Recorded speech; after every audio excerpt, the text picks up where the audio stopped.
What's going on, everyone? Dots here, and today I'm bringing you guys the updated version of my MagDK's PvP build for the Elder Scrolls Online Ascending Tide patch. So if you followed this build from me before, it is relatively similar to its previous iteration. Since gear did not really change all that much going into this patch, I really didn't find a reason or feel a reason to change the gear on my MagDK since I was extremely happy with how the build performed last patch. However, with the changes to skills in the game now being completely hybridized and using your highest offensive stats, there were obviously some changes that I would need to make, of course, and also with new lines of possibilities being open to me now and healing and damage in the game being higher than ever before, I did, however, need to evaluate some things on the build and make some changes, and those changes that I have made have worked out extremely well, and I'm having a great time with this new build, and I have thoroughly tested it in all PvP environments, and it has performed exceptionally in all of them,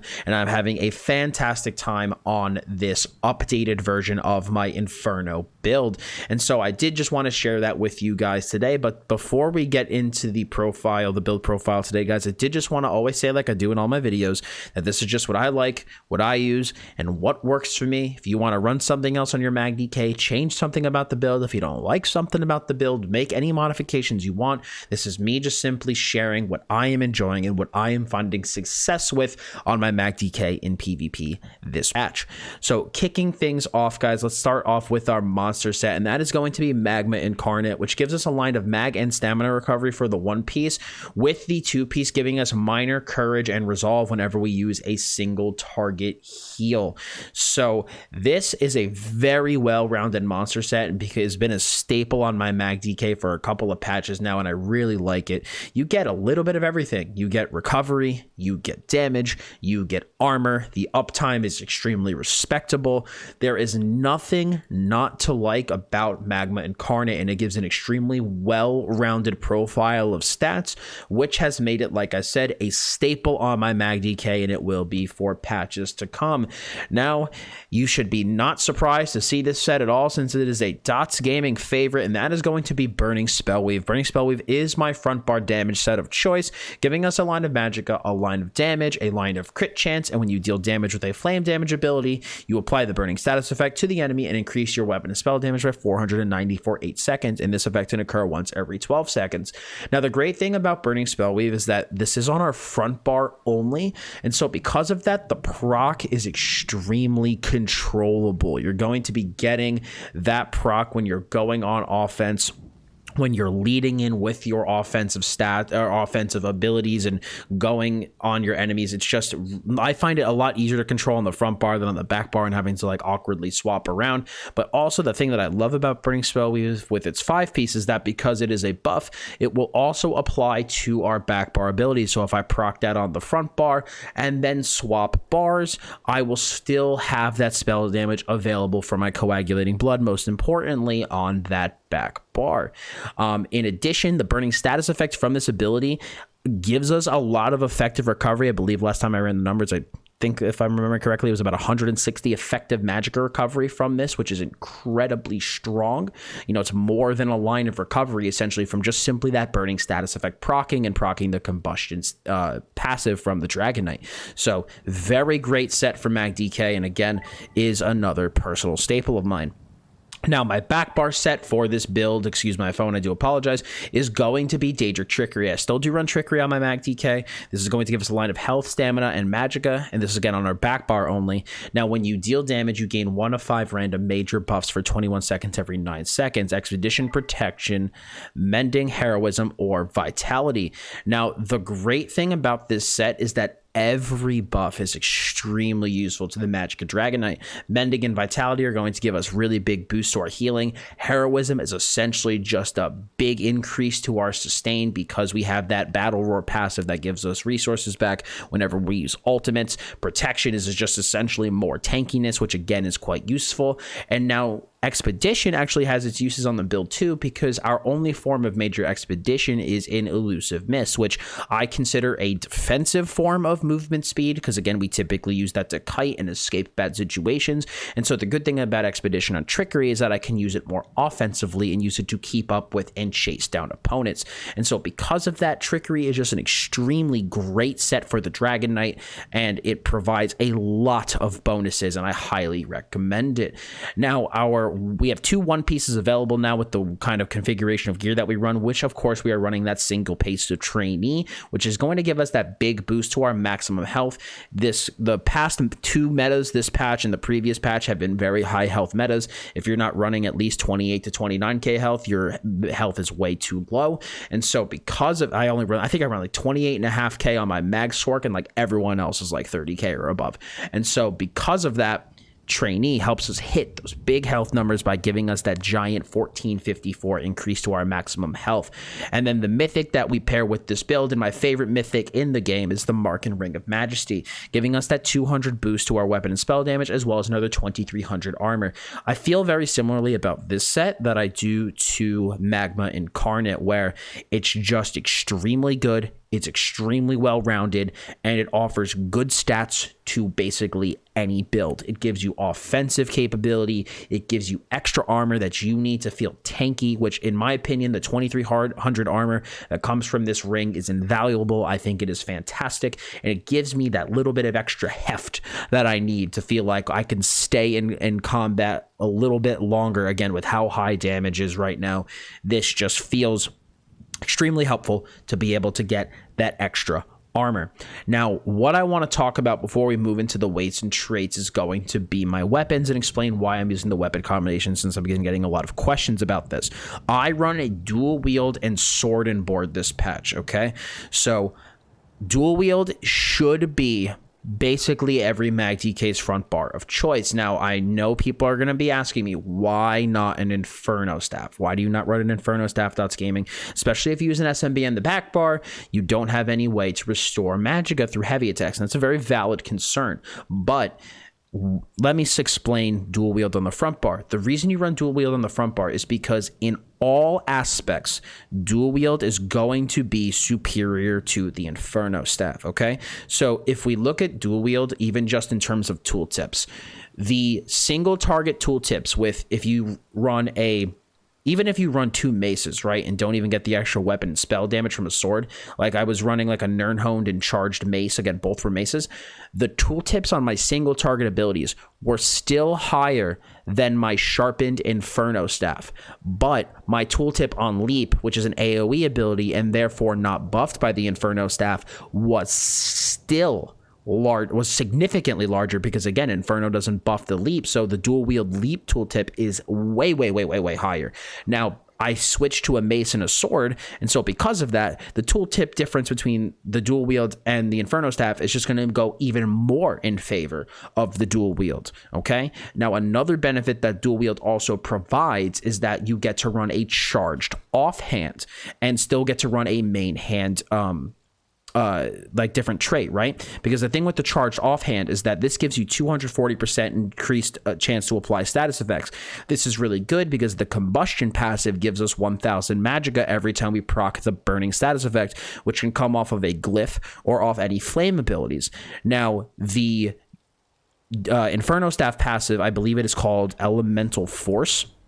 This only gives you 100% chance to increase chance to apply burning status effect or elemental status effect. So this already is significantly more efficient. And your argument might be, well, what about charged Inferno Staff? Well, if you run a charged Inferno Staff, you will deal just significantly less damage than dual wield. I mean, sharpened Inferno Staff already deals less damage than the dual wield's configuration. If you run a charged Inferno Staff, yeah, your sustain may be higher, but your damage will be in the toilet. So in all aspects, dual wield is going to be better. Plus, with the access to dual enchant, you're not only able to get combustion procs off of your flame enchant, you're also able to get minor vulnerability off of your shock enchant, giving you a 5% damage increase on the opponent that you are attacking. So in all aspects, dual wield is going to be better. Now, you might be wondering, well, why have you moved to the SMB this patch? Now, this is something I was also surprised about as well. I did not expect to drop a resto staff this patch when I've simply been adding it to a lot of my builds. Two primary reasons, one of which I'm going to cover in the skills. It was a skill that I wanted access to, and so I will talk about that at length when we get to the skills. But I wanted access to a certain skill, and also I personally have found the ability to block this patch on the Magicka Dragonknight to be extremely helpful. And so that extra damage mitigation that the sword and shield provides, plus the extra drip points by making my outfit look way better, is going to, be in favor of the sword and shield. Now, one way that I have found to combat the lack of heavy attacks sustained, and this might surprise a lot of people, but it is actually very, very impactful. Huge shout out to Annie for this idea, is going to be the infused one-hander with an absorb Magicka glyph. Now, if you use an infused one-hander with this glyph, this will essentially give you 230 effective Magicka recovery, since it reduces the cooldown of this glyph to 2 seconds, and because Magicka recovery is every 2 seconds, this essentially is increased recovery, right? And so if you just weave in between your back bar buffs, you're going to be proccing this every other light attack. And if you need to block, and let's say you can't light attack, you can bash and still apply this enchant. And this build has insanely good stamina management due to having major and minor heroism present on the build, and major endurance and stamina restoration through potions, that the stamina on this build is very, very easy to manage. So you can bash very liberally, which is going to also give you that Magicka recovery with this glyph. So it's an extremely good way to get extra Magicka recovery. I never really want for Magicka. I have tested this build in, like I said, duels and open world, and I find the sustain to be perfectly fine, even with not being able to heavy attack for resources. So the infused one-hander, absolutely pulling its weight. So in terms of traits and weights and everything, guys, we are rocking the normal Magicka setup that I do. We're doing a 3 heavy on the helmet, the chest, and the legs, 1 medium on the shoulders, and 3 light on the gloves, the belt, and the legs. We run all impen with the exception of our chest, our heavy chest, which is reinforced. I run 3 triglyphs on the big pieces and Magicka on the small pieces. I run 2 arcane, 1 infused. The infused is going to have you reduce spell cost, and the 2 arcane pieces will have weapon damage. You will no longer be running spell damage on your Magicka Dragonknight, simply due to the new dynamic scaling. We want our abilities to scale with weapon damage and with Magicka. Roll Gaming. Why do I want my abilities to scale with weapon damage? That is due to the Mountain's Blessing passive. When you cast an Earthen Heart ability, you and your group members will gain minor brutality for 20 seconds, increasing your weapon damage by 10%. So whenever we use Shattering Rocks, or whenever we use igneous weapons, we are now able to take advantage of minor brutality thanks to the hybrid damage scaling. And so simply all we needed to do, because again, gear is completely hybridized and already gives all stats, and same thing with passives, right? All you need to do is change your jewelry glyphs to weapon damage, and boom, you're out here utilizing weapon damage instead of spell damage. So very good, very strong. Make sure you make that change. We run a Nirnhoned Flame Mace on the main hand. Your offhand is up to you. You can either run a Charged Shock enchant on a sword or on a mace. It does not matter. The mace will give you better damage. The sword gives you better healing. I like them both. I've played with them both. Right now I'm rocking the sword, but I leave the choice up to you whether or not you want the extra pen or you want the extra weapon damage to then give you the extra healing. Like I said, guys, we run an infused mag recovery glyph on that back bar and a sturdy Magicka enchanted shield. Now moving into our skills, guys, our first one is going to be Molten Whip, which has about a 9400 unbuffed tooltip, but again, we have a lot of proc spell damage in this build. And then whenever you strike an enemy that's immobilized or stunned, you set them off balance, and then whenever you activate a different Ardent Flame ability, you gain a stack of Seething Fury, increasing the damage of your next Molten Whip by 33%, and your weapon and spell damage by 75 for up to 10 seconds. Molten Whip has become my favorite morph of whip within the last 2 patches. I just find it way better than Flame Lash, which just pained me because I do I used to love Flame Lash. You guys know I was a big, if you've been watching my channel for a while, you know I've been a fan of Flame Lash for years. But ever since they changed Molten Whip to have a 10-second buff time with that Seething Fury, the quality of life on using the skill is way, way, way better. And the amount of damage that this thing provides, the amount of burst, is absolutely insane. And right now, because healing is so high, healing over time is so insanely high, I have personally found it more valuable to go for big burst and go for big damage, because pressure just doesn't feel, raw pressure doesn't feel as good, because people can just out heal it with how strong healing is. And so this build prioritizes giant Molten Whip crits. That is the goal of this build, is to get those big Molten Whip smacks on your opponent and just basically pressure them with continuous giant Molten Whips. And this build can absolutely pump those out. Now, we also do have the new Burning Embers. So Burning Embers is going to deal initial flame damage and then flame damage over 14 seconds, and we heal for 102% of this ability's damage done over time. So this no longer gives us a burst heal, it is just a hot. Now, enemies hit by the initial effect are also afflicted with the burning status effect, which essentially just reduces the cost of this skill down to 1540.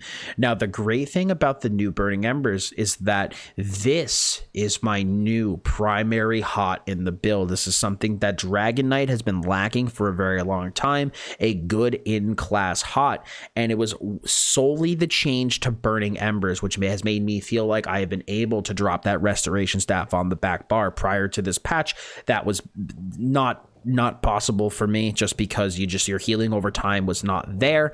But with the new Burning Embers change, it very much is. You apply this to multiple people, you have multiple hots rolling in on you, and especially with how high your damage is, the more damage this deals, the more healing it does. So it is incredibly strong. I really like the new version of Burning Embers. I always found it ironic that MagDK, a dot class, was always weak to other dot classes, but with this new Burning Embers change, I no longer feel that to be the case. So I do highly recommend still running this. It is a very good skill to use.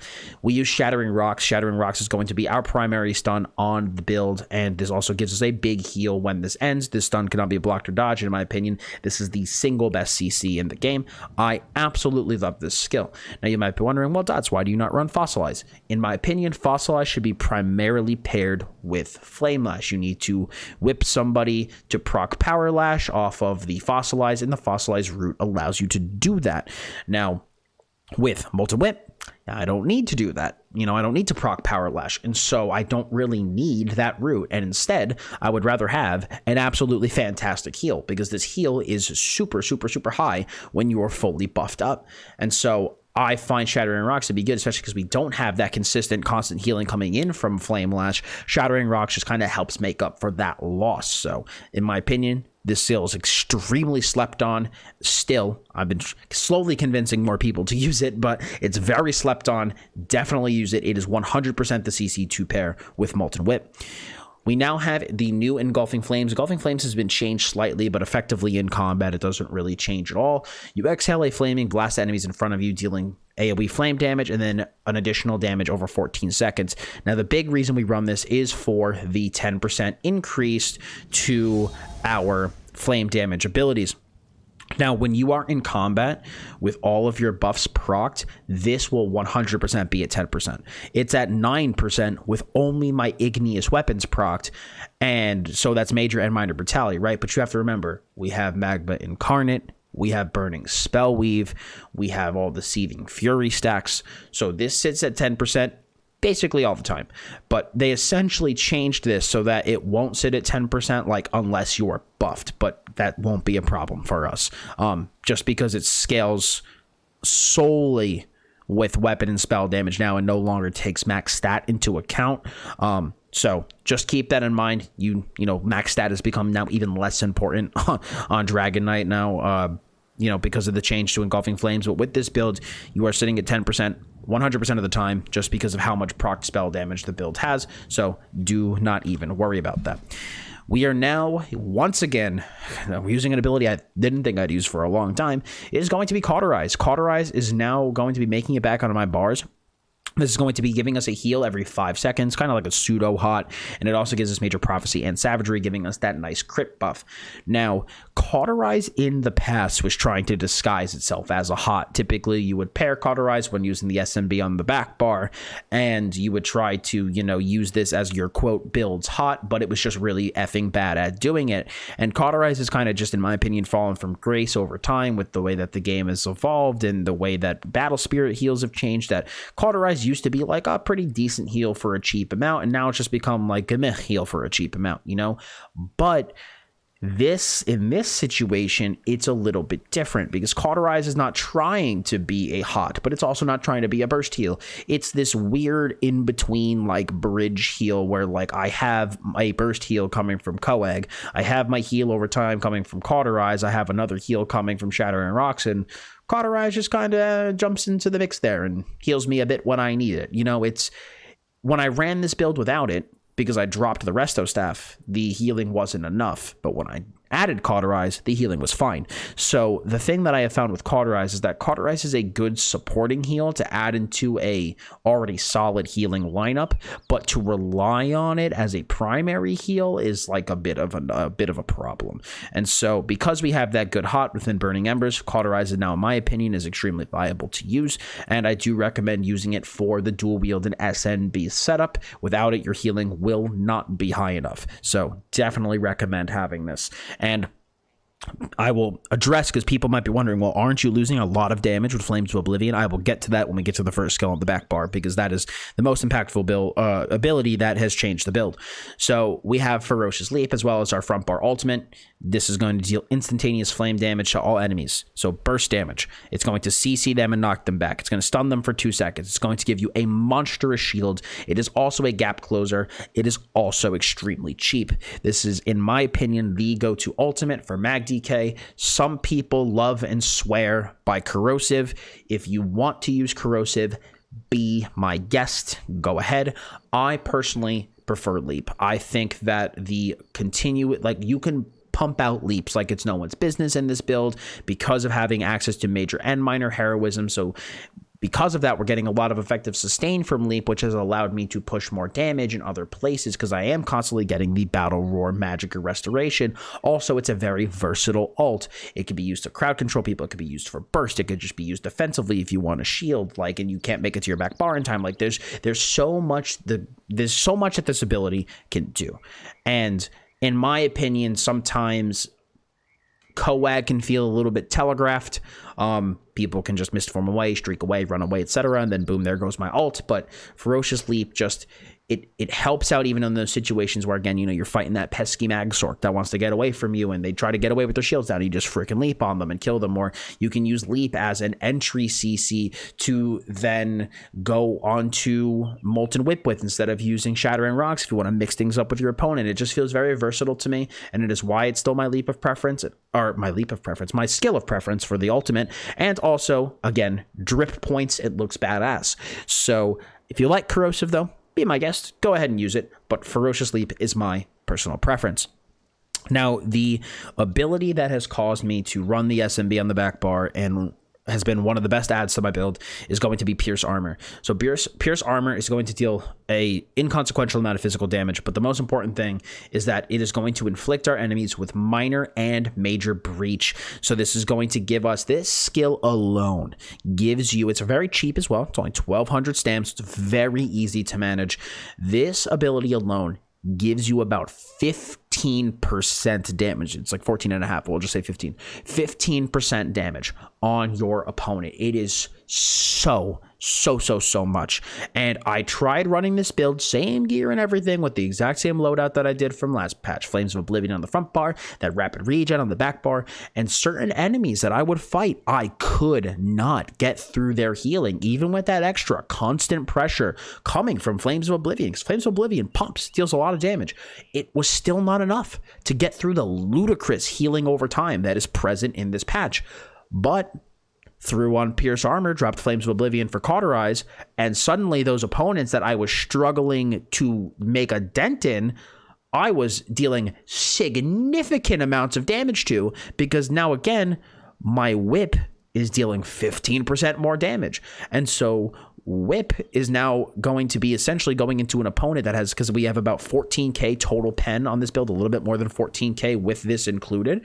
And so you have 10% coming from Engulfing Flames. You have essentially 15% additional pen coming from this, plus the whatever damage is from the base pen that we have, which on the build is going to be 5.2k.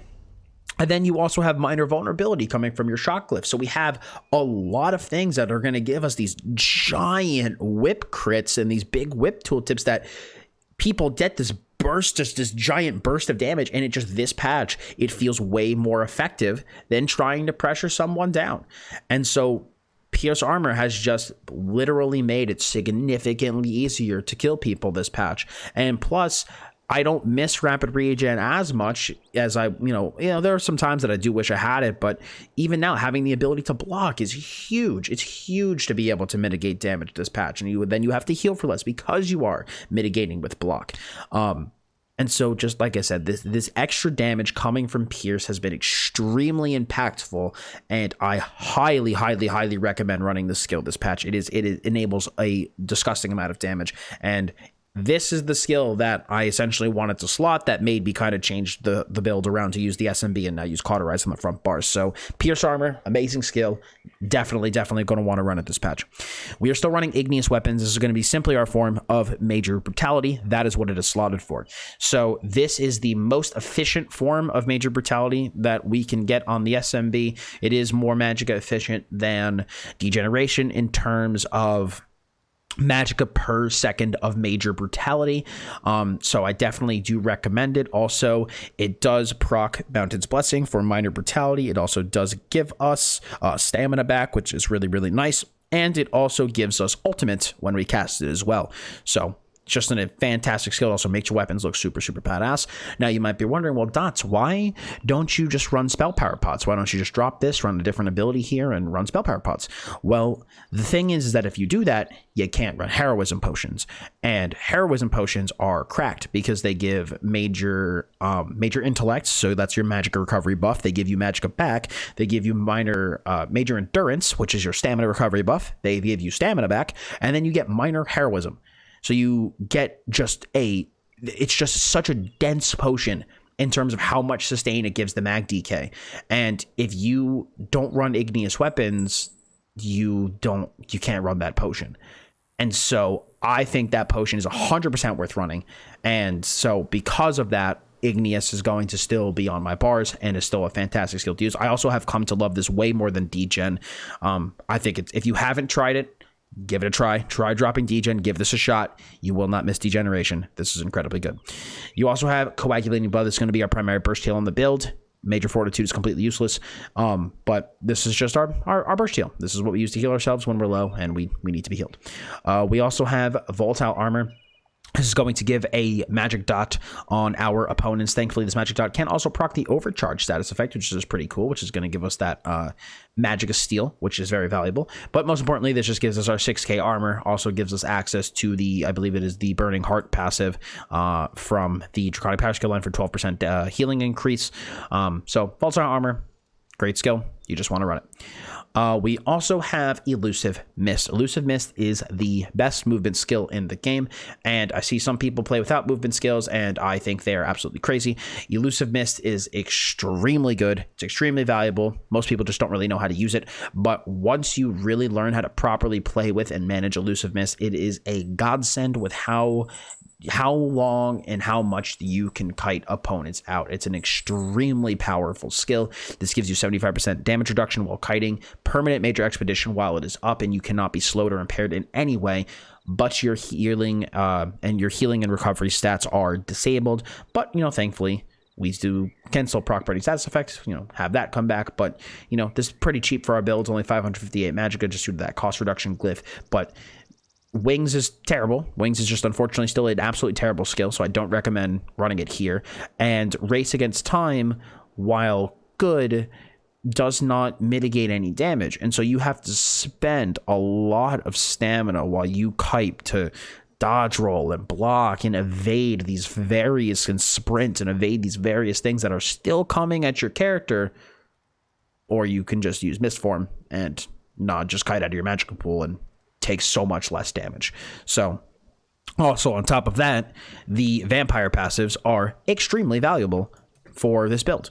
You get on death, which reduces your damage taken by up to 30% based on your missing health, which is just a necessity in my opinion right now. I run vampire on so many characters because of this passive.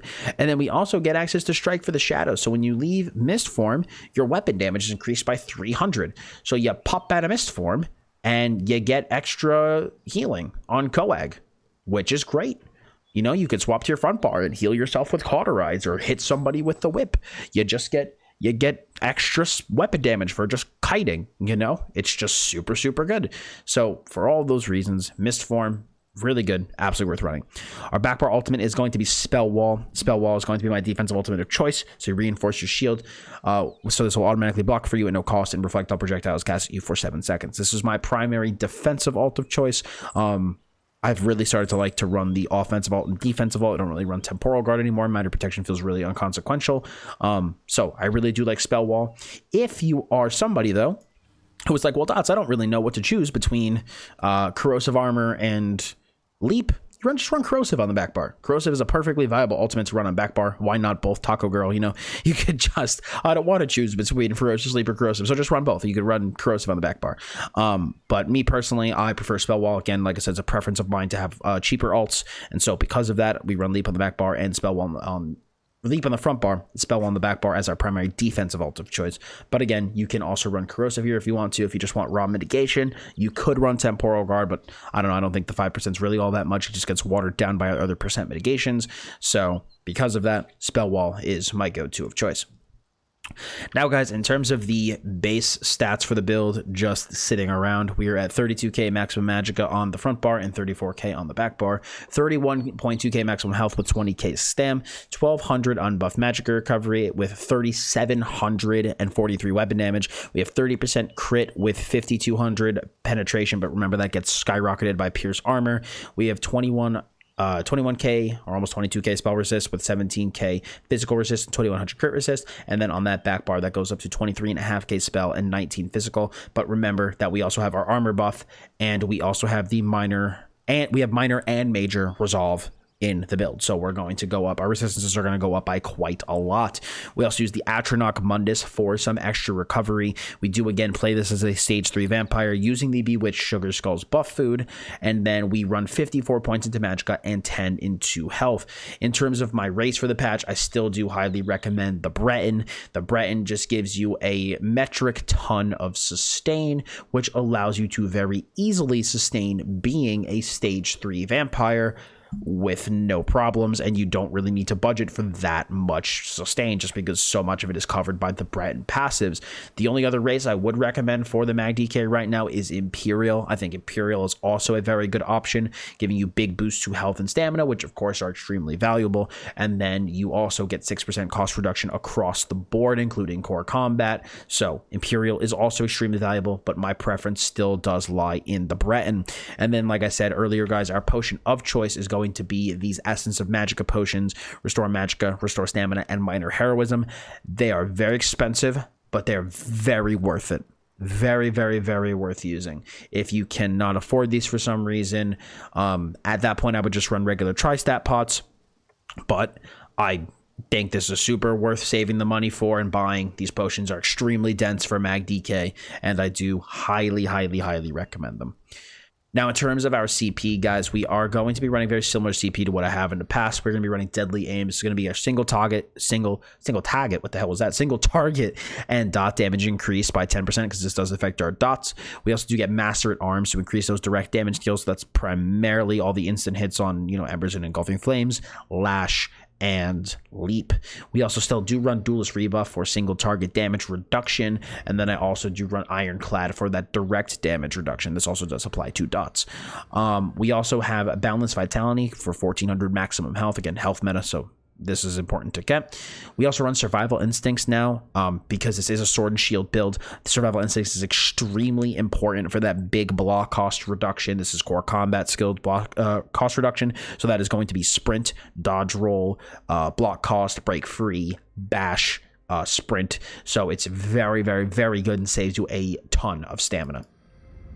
We also do have Sustained by Suffering for 150 health, magic, and stamina recovery while we're under the effects of a negative effect, so basically just PvPing. And then Pain's Refuge for 2% damage reduction for every 2 negative effects on you, up to a maximum of 20%. We do not have a Purge in this build, so because of that, this gets a lot of value. Green CP is going to be completely preferential. Now, guys, in terms of the overall play style for this build, basically what you're going to want to do is you are going to want to maintain igneous weapons on yourself, as well as volatile armor, as well as cauterize. On your opponents, you want to maintain pierce armor, burning embers, and engulfing flames. Then at that point, your goal is, you know, obviously stun people with shattering rocks, and then hit them with molten whip, stun them with leap, hit them with molten whip, stun them with shattering rocks, hit them with leap, and then follow it up with molten whip. You know, that your goal is to just basically burst with leap and molten whip while maintaining your buffs and debuffs. It is a pretty straightforward strategy.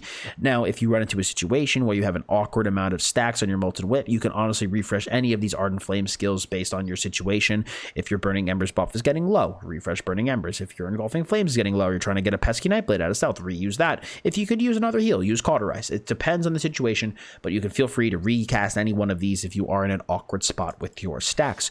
Defensively, your goal, more important than ever in this build, is to maintain burning embers. If you do not maintain burning embers on opponents, you do not have any hots. This is extremely important, okay? Because if you do not do a good job maintaining this, you are going to feel like you have a lack of healing. I just want to make that abundantly clear. So really, really be on top of maintaining burning embers. You're on top of this, your healing is fine. You mess this up, you are going to be stressed. So do keep that in mind.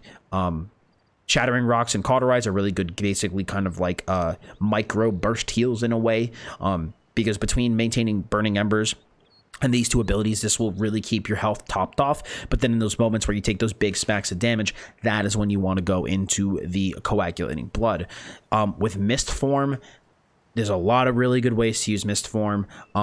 But basically, the best way that I can recommend to do mist form is do not mist form low. A lot of people go, oh no, I'm dying, I'm almost dead, let me mist form. That is the complete wrong way to use mist form. Mist form should be used when your health is high.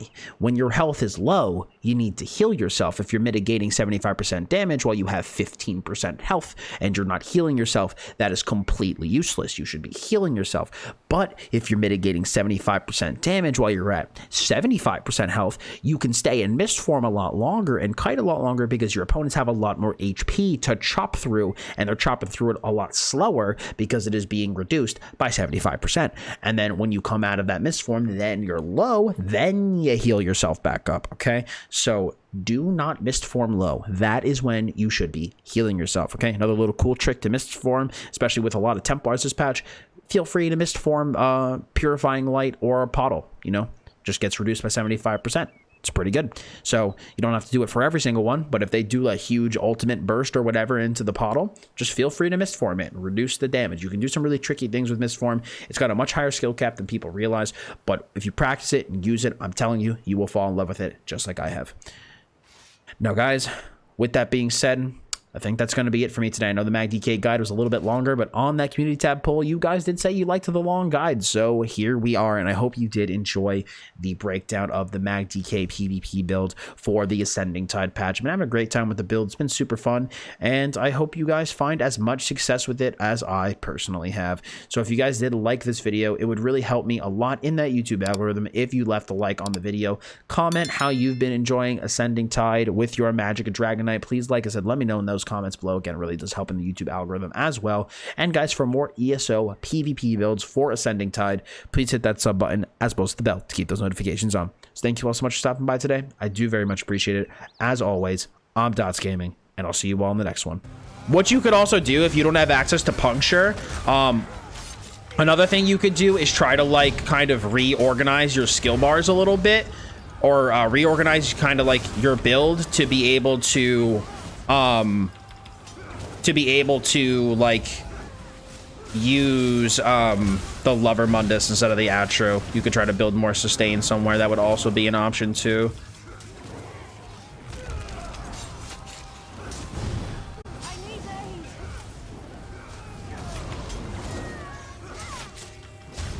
Let's go, baby. Let's go. Actually, like, the extra pen really does feel needed to be able to do those big burst things. Zimmer, thank you so much for the follow, man. I appreciate it. These guys are giving it another go, dude.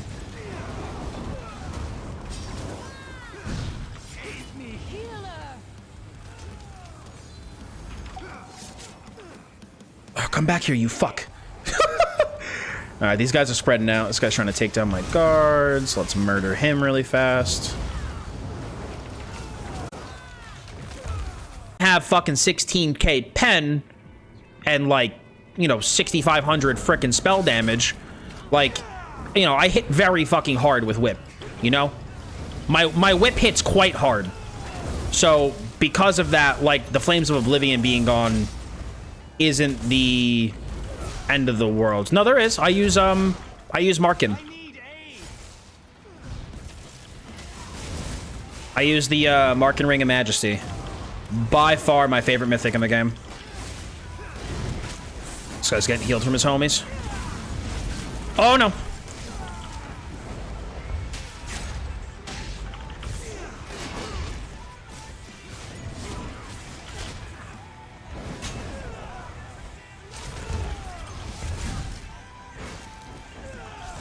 We need to hold on for an ult here.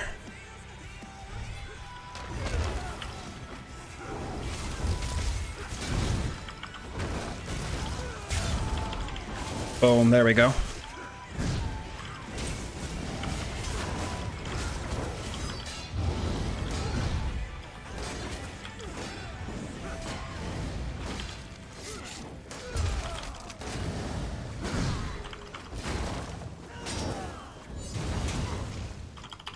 My abilities, my abilities.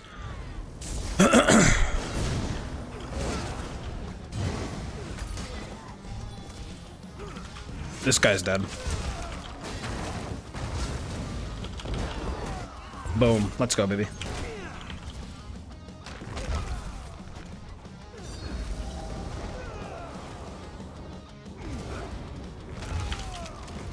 Let's just take down the guards really quick. Yo, Dr. Gangstein, good to see you, man. Welcome. Hope you're having a good day so far. Jeez. From all my yelling. I'll be careful because I think this dude is a ganker. Okay. I don't know what he's doing. I don't know what my man's doing, dude. I don't know what he's doing.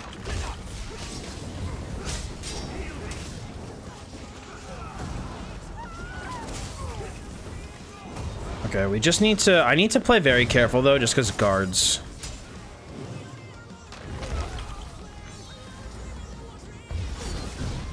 The song pumps, dude. It's super good. Take a chance.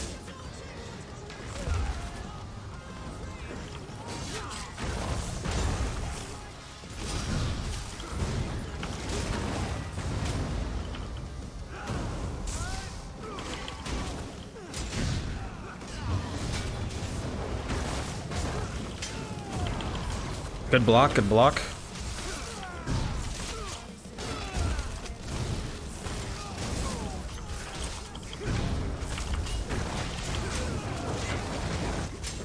Oh, that fossilize on his part was really good.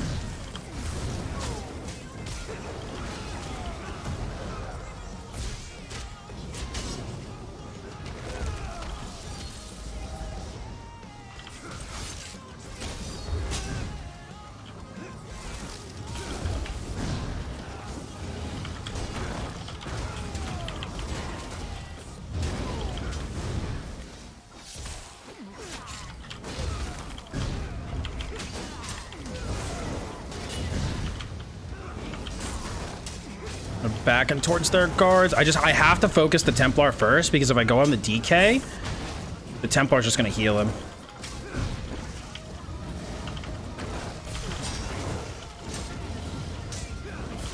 He's gassed! Let's go!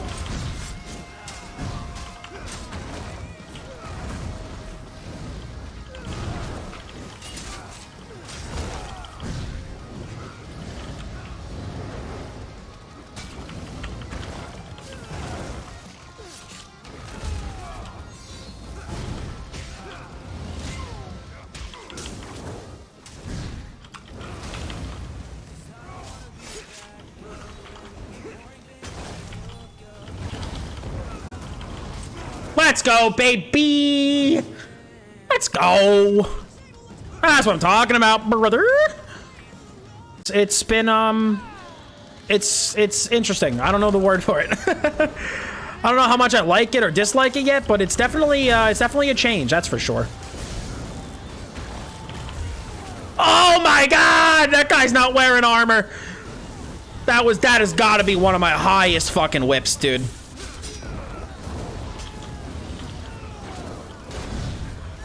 That was ridiculous.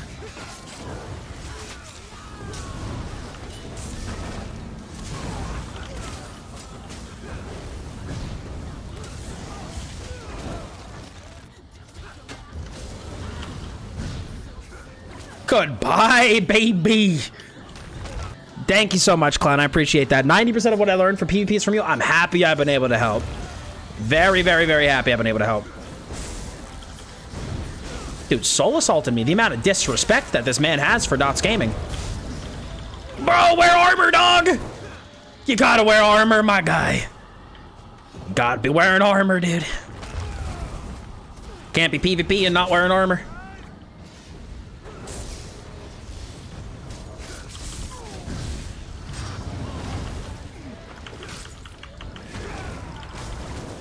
Oh, the crits! They're so fat, bro.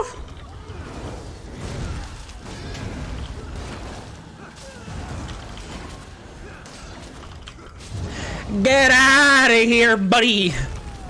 Let's go. Let's go. I know, MagDK continues to thrive, man. Which is super nice. I was worried that after last patch we were gonna get put in the fucking dumpster, but thankfully we didn't.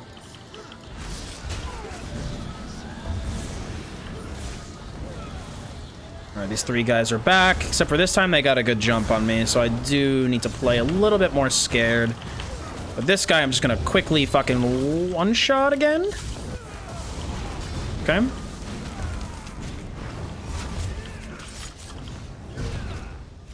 What's wrong with the dumpster, buddy? You hating on the dumpster, dude?